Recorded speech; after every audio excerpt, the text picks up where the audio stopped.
نیا سال شروع ہو رہا ہے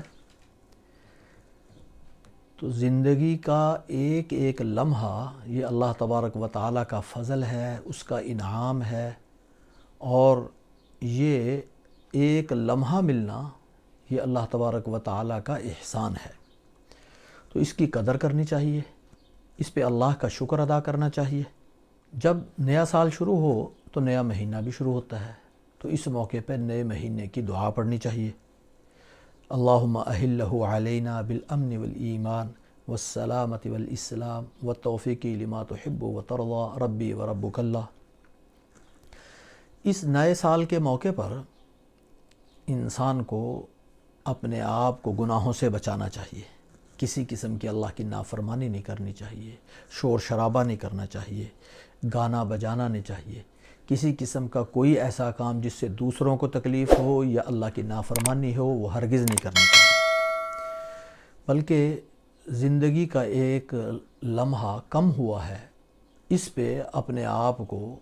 تیار کرنا چاہیے، بلکہ محاسبہ کرنا چاہیے، یہ جائزہ لینا چاہیے کہ زندگی کے جتنے ایام میرے پہلے گزرے ہیں وہ کیسے تھے۔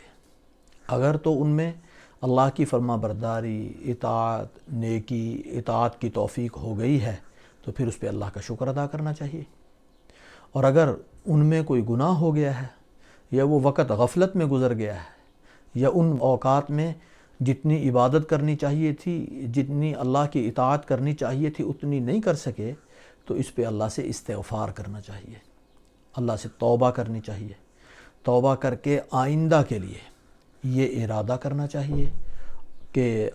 انشاءاللہ اللہ تبارک و تعالیٰ نے جو مہلت دی ہے، یہ جو وقت دیا ہے، یہ جو نعمت دی ہے، میں اس کو صحیح استعمال کروں گا۔ یعنی یہ نئے عزم کے ساتھ، نئے جذبے کے ساتھ، نئے ارادے کے ساتھ اگلے سال میں داخل ہو۔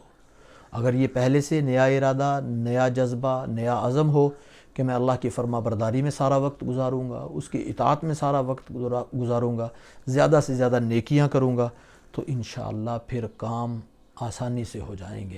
پھر انسان کے لیے کام کرنا آسان ہو جاتا ہے۔ اور اگر پہلے سے ارادہ نہ ہو، منصوبہ بندی نہ ہو، تو پھر انسان اس سے فائدہ صحیح طور پہ نہیں اٹھا سکتا۔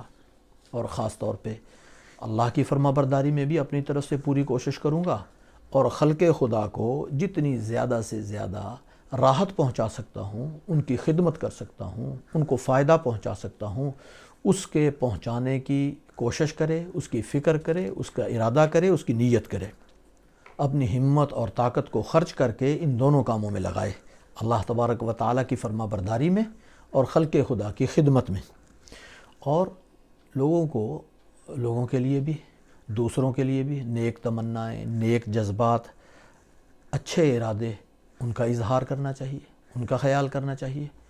اگر اس انداز سے ہم نئے سال میں داخل ہوں گے تو انشاءاللہ اللہ تبارک و تعالیٰ پچھلی کوتاہیوں کا بھی تدارک فرمائیں گے، اور آئندہ بھی زیادہ سے زیادہ فائدہ سمیٹنے کی ہمت عطا فرمائیں گے۔